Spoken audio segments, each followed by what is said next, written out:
श्रीवाराही द्वादशनामस्तोत्रम्। अस्य श्रीवाराही द्वादशनामस्तोत्रस्य अश्वानन ऋषिः अनुष्टुप् छन्दः। श्रीवाराही देवता श्रीवाराही प्रसादसिद्ध्यर्थं सर्वसङ्कटहरणजपे विनियोगः।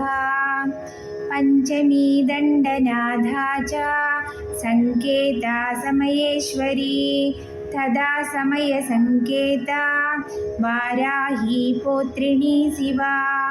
वार्ताली च महासेना ज्ञाचक्रेश्वरी तथा हरिग्निचेति सम्प्रोक्तं नाम द्वादशकं मुने। नाम द्वादशधाभिघ्नां वज्रपञ्जरमज्जगः।